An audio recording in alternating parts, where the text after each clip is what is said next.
Hello అండి. అందరూ ఎలా ఉన్నారు? మేము తిరుపతి వెళ్ళేసి వచ్చాము. నేను వెంకటేశ్వర స్వామిది 7 శనివారాల వ్రతం చేస్తుండంగానే వెళ్ళేసి వచ్చామండి. అది కూడా అన్ఎక్స్‌పెక్టెడ్‌గా అనుకోకుండా వెళ్ళిపోయినాము. వితౌట్ ప్లానింగ్ తోటి గుడికి వెళ్ళాము. కానీ దర్శనం అయితే మా లైఫ్‌లో ఎప్పుడు జరగలేదు. అలాంటి దర్శనం జరిగింది. సో ఇంక లడ్డూలు తీసుకొచ్చి లడ్డూలు పెట్టాను. మేము ఎలా వెళ్ళాము ఏంటి అనేది మీకు ఫుల్ వ్లాగ్ నేను ఆల్రెడీ పోస్ట్ చేశాను. కావాలంటే ఈ లింక్ కింద మీకు ఉంటుందండి. సో మీరు క్లిక్ చేస్తే ఆ లింక్ క్లిక్ చేస్తే మీకు ఆ వీడియో కూడా వచ్చేస్తుంది.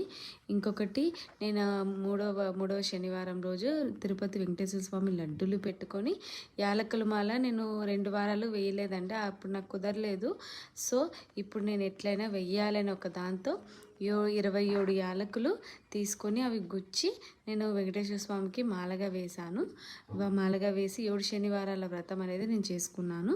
సో ఈ వ్రతం ఎలా చేశాను ఏంటి, ప్రమిదలు ఎలా చేసుకున్నాను ఏంటి అనేది మొత్తం మీకు ఫుల్ వ్లాగ్ అనేది మీకు కింద అనేది ఉంది. సో మీరు ఆ లింక్ క్లిక్ చేస్తే మీకు ఆ వీడియో వచ్చేస్తుందండి. ఈ వీడియో మీకు ఎలా అనిపించింది అనేది కూడా నాకు కింద కామెంట్ సెక్షన్లో చెప్పండి. ఇంకొకటి మీకు మీ పూజా రూమ్కి కాస్ట్ ఎంత అని కామెంట్ సెక్షన్లో కామెంట్ చేస్తున్నారు కదా. సో అది కూడా నేను నెక్స్ట్ వీడియో మీకు పోస్ట్ చేస్తానండి. ఎంత ఏంటి అనేది మా హస్బెండ్కి ఒకసారి అడిగి ఎంత ఏంటి అనేది మొత్తం మీకు క్లారిటీ ఇచ్చేస్తానండి. Thanks for watching.